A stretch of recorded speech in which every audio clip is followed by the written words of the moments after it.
Hari ini aku akan membahas manhwa yang berjudul The Great Heavenly Demon Sovereign. Manhwa ini menceritakan seorang anak yatim piatu yang diadopsi oleh seorang kakek pengurus mayat, dan anak itu diberi nama oleh kakek itu Bu Eunseol. Dia diajari kakeknya gimana cara mengurus mayat dan sambil mempelajari tentang bekas luka dari mayat tersebut. Dan setelah itu, Eunseol melihat kakeknya terbunuh, dan di saat itulah dia bertekad untuk membalaskan dendam dari kakeknya.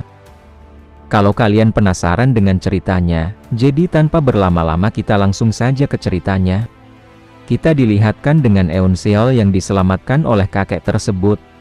Setelah itu, kita dilihatkan dengan Eunseol dan kakeknya yang sedang mengurus mayat. Di sana Eunseol berkata, kelihatannya dia adalah seorang master dalam Heavenly Shooting Sword. Kakeknya bertanya, kenapa kamu bisa berpikir begitu? Eunseol berkata, tubuh kurus, tapi otot kaki kirinya berkembang secara tidak biasa, terutama otot di sepanjang tulang kaki. Itu adalah ciri-ciri utama Heavenly Shooting Sword. Kakeknya berkata, kamu memahaminya dengan baik, kamu memang anak yang dikirimkan oleh surga. Di sana Eunseol bergumam, meskipun pekerjaan ini melelahkan dan dibenci oleh orang lain, tapi aku tetap bertahan. Tapi selama ada kakek bersamaku, aku pasti bisa melewati segala macam kesulitan yang ada. Setelah itu, kita dilihatkan dengan Eunseol yang beristirahat. Di sana kakeknya merasakan sebuah sesuatu. Setelah itu, kakeknya membangunkan Eunseol, lalu kakeknya berkata, karena sudah lama kita tidak bermain, ayo kita main permainan mayat dengan kakek. Eunseol bertanya, kenapa harus malam-malam begini? Kakeknya berkata, jika kamu bisa bertahan di permainan ini, kakek akan memberimu jubah upacara dan pedang yang sangat kamu inginkan. Di sana Eunseol pun senang karena akan mendapatkan hadiah. Setelah itu, Eunseol pun mulai ditempatkan di dalam peti. Di sana kakeknya berkata, hari ini cobalah untuk bertahan sampai matahari terbit. Kakek Eunseol pun menutup peti tersebut. Setelah itu, kakek Eunseol mengambil sebuah pedang, lalu mulai keluar rumah. Ternyata di sana ada seseorang yang sudah berada di luar, lalu orang itu berkata, kamu bersembunyi seperti tikus, bukankah seperti itu? Pedang bermata 7, Bujanyang. Ternyata, nama dari kakek tersebut adalah Bujanyang. Bujanyang berkata, sudah lama aku tidak dengar julukan itu. Orang misterius di sana berkata, kamu menolak kursi wakil ketua aula iblis, dan malah melakukan pekerjaan menyedihkan seperti ini. Setelah berkata seperti itu, orang misterius itu langsung menyerang Bujanyang. Akan tetapi, serangan orang misterius itu dengan mudah ditahan oleh Bujanyang dengan tangan kosong. Bujanyang berkata, aku bukan untuk bertahan hidup, tapi untuk penebusan. Ambil nyawaku, tapi kita pindah ke tempat yang lain. Kalau tidak, jiwa yang tidak bersalah itu akan menderita. Orang misterius itu pun menyetujui permintaan dari Bujanyang. Setelah itu, kita dilihatkan dengan Eunseol yang keluar dari peti tersebut. Lalu dia berkata, aku tidak tahan lagi, aku mau jubah upacara dan pedangnya. Tapi di mana kakek? Biasanya dia menunggu, apa mungkin dia dipanggil ke kantor hakim? Mau bagaimana lagi, pengurus mayat memang tidak diperlakukan seperti manusia. Di saat Eunseol keluar dia merasakan sesuatu, dan dia pun langsung berlari. Tidak lama setelah itu, di sana Eunseol melihat Bujanyang yang sudah berlumuran darah, yang sudah terkalahkan oleh orang misterius yang datang tadi. Di sana Eunseol berkata, apa yang sebenarnya yang terjadi? Di sana Bujanyang bertanya, apakah itu kamu Eunseol? Eunseol berkata, benar kakek, ini aku, apa yang sebenarnya terjadi pada kakek? Bujanyang berkata, aku minta maaf, aku harus pergi terlebih dahulu. Kalau aku mati, jangan teruskan pekerjaan mengurus mayat. Dengar baik-baik, jangan pernah melakukan balas dendam. Eunseol pun marah, lalu dia berkata, aku tidak bisa melakukan itu. Aku tidak akan pernah memaafkan orang yang melakukan ini pada kakek. Kalau tidak, lebih baik aku ikut kakek saja. Bukankah kakek selalu bilang kalau alam setelah kehidupan tidak jauh berbeda? Aku lebih baik ikut ke sana bersama kakek, daripada harus bertahan di dunia ini tanpa kakek. Bujanyang berkata, aku pikir, aku bisa pergi dengan tenang. Aku punya permintaan terakhir pada kamu. Pergilah sejauh mungkin, dan kamu harus tahu, waktu yang dihabiskan denganmu, membuatku merasakan bahagia yang tidak bisa diucapkan dengan kata-kata. Setelah berkata seperti itu, Bujanyang pun terjatuh, dan sudah tidak bernyawa lagi. Setelah itu, Eunseol membawa kakeknya kembali ke rumah. Di sana Eunseol berkata, "Aku tahu perkataanmu itu untuk tidak membalas dendam itu, untuk melindungiku, tapi aku tidak bisa begitu." Kedua tangannya jelas terputus dalam satu waktu, dan bentuk serangan pedangnya dari bawah ke atas. Selain itu, serangan pedang itu langsung mengarah ke atas dan menusuk bagian mata. Teknik pedang yang mengerikan ini sudah pasti teknik pedang tipe demonik. Di antara teknik-tekniknya, salah satu yang bisa membuat luka seperti ini adalah seni Heavenly Yoga, yang dimana memungkinkan seseorang bisa mengendalikan daging dan otot dengan bebas. Lalu di bagian punggung ada 93 bekas senjata, bahkan badai bunga 10.000 paling banyak hanya bisa meninggalkan 66 bekas sayatan. Ini bukan dari sesuatu yang biasa, ini lebih seperti alat rakitan yang bisa menembakkan ratusan senjata tersembunyi sekaligus. Lalu perubahan warna di bawah lidah, dan pada bagian dalam kuku jari, itu adalah tanda-tanda keracunan, dari racun kelas ekstrim daging busuk darah busuk. Orang yang menguasai seni Heavenly Yoga memiliki akses ke alat khusus yang bisa menembakkan ratusan senjata sekaligus, dan bisa menggunakan racun kelas ekstrim. Dia sesosok orang dari jalur iblis. Tidak banyak orang yang seperti itu, aku pasti akan menemukannya. Setelah itu, kita dilihatkan dengan perguruan Aula Iblis. Di sana ada sebuah pendaftaran bela diri, dan di sana sudah banyak orang yang mau mendaftar. Seseorang di sana berkata, "Lihatlah keramaian ini." Orang yang berewok berkata, "Tentu saja, karena mereka bilang selama kamu memiliki bakat hebat, mereka akan menurunkan seni bela diri demonik milik mereka. Terlepas dari faksi mana kamu berasal, dan orang-orang tidak mungkin akan melewatkan kesempatan ini." Tapi tunggu, apa ada yang mati? Orang di sebelahnya berkata, "Siapa yang mati? Turnamen Aula Iblis masih belum dimulai. Kenapa kamu mengatakan hal yang aneh?"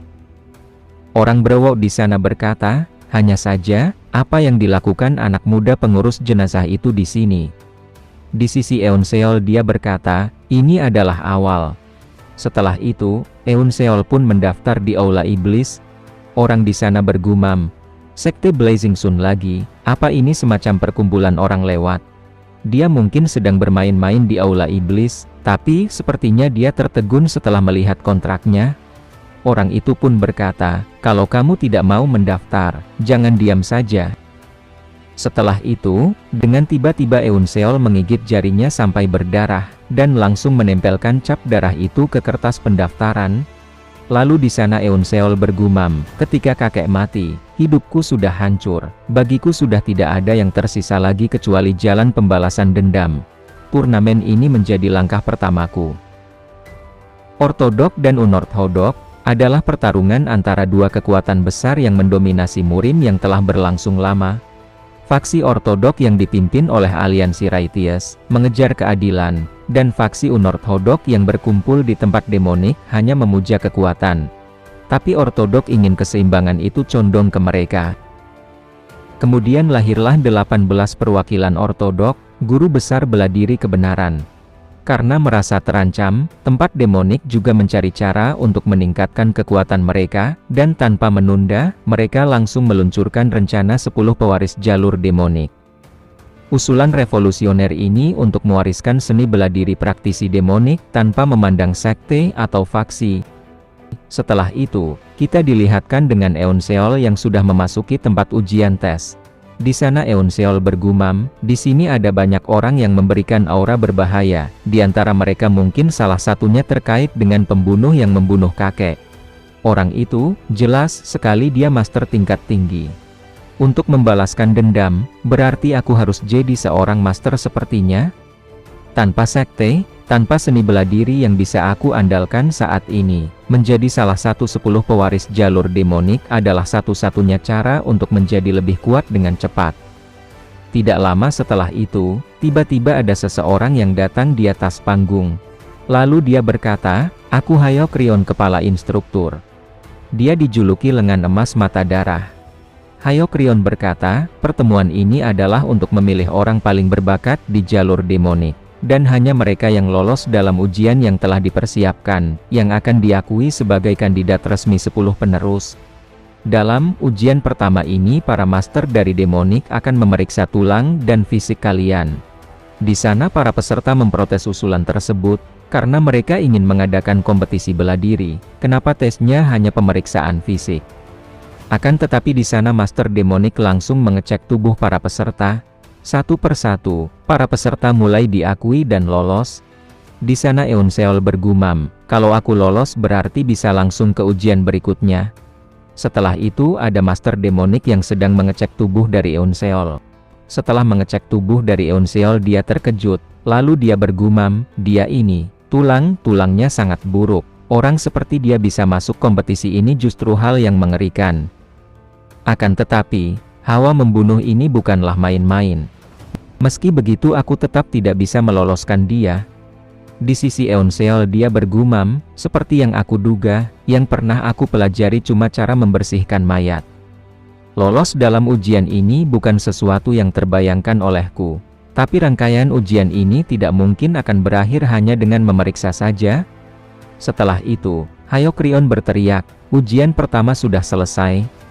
Setelah itu ada peserta yang tidak terima dengan ujian tersebut, lalu dia berkata, omong kosong apa ini, kalau cuma mau memilih 10 penerus hanya berdasarkan bakat fisik kenapa harus mengadakan turnamen, ini tidak adil.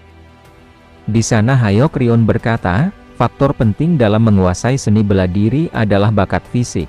Tempat ini mengadakan turnamen ini justru untuk mencari bakat-bakat hebat dari semua lapisan masyarakat, tapi seseorang yang bahkan tidak bisa lulus tes yang paling dasar berani bicara tentang ketidakadilan. Peserta di sana berkata, tapi tetap saja setidaknya harus ada kesempatan yang lain.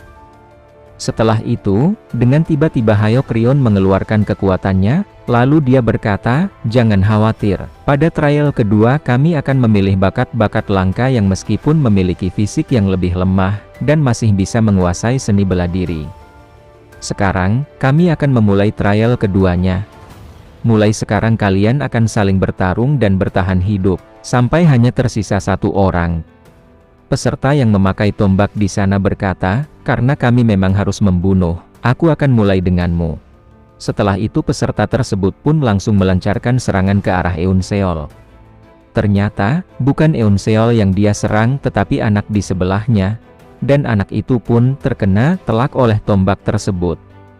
Ternyata nama dari peserta yang memakai tombak itu adalah Wi Uncheong. Lalu Uncheong berkata, akhirnya hari ini aku bisa membunuhmu John Reos. Tidak lama setelah itu, John Reos pun terkapar di tempat tersebut. Di sana Eunseol bergumam, bidikannya tepat melewati tulang rusuknya dan langsung ke jantung. Tubuhnya mungkin rapuh, tapi refleks dan kecepatannya cukup tajam. Di sana Wi Uncheong berkata, siapapun yang mau berakhir ditusuk seperti ini, cepat maju ke sini, aku Wi Uncheong akan menghadapi kalian. Di sisi Hyokrion dia berkata, dia cukup berani, tapi kurang peka terhadap sekitar. Seperti dugaanku, tempat ini penuh dengan sampah tidak berguna. Seorang master demonik di sana bergumam, dalam pertarungan seperti ini, menunjukkan diri sebagai orang yang berbahaya itu tidak ada bedanya dengan melukiskan titik target di punggungmu, tapi hal itu juga akan mendorong yang lain untuk bergerak. Tidak lama setelah itu pertempuran antar peserta pun dimulai. Di sana para peserta yang tidak waspada mereka menjadi sasaran dari serangan para peserta yang lain. Di sana Hyokrion berkata, semakin muda mereka, semakin kurang pengalaman dengan yang namanya kematian. Dan akal sehat akan lebih mudah lumpuh, karena rasa takut akan kematian. Setelah itu Hyokrion menyadari sesuatu, lalu dia bergumam, jadi tidak semuanya orang bodoh di antara mereka, masih ada yang berpikir dengan jernih. Di tengah-tengah peperangan yang sangat kacau ini. Di sana Eunseol bergumam, mereka semua bodoh, ketakutan akan kematian telah merenggut akal sehat mereka. Hyokrion bilang bertahan sampai hanya tersisa satu orang, itu berarti poin utama pada tes ini bukan membunuh, tapi bertahan hidup. Kalau aku berpikir dan bertindak dengan tenang aku bisa bertahan. Aku pasti akan bertahan hidup. Apakah Eunseol akan lolos dari ujian tersebut, dan menjadi salah satu penerus 10 pewaris jalur demonik?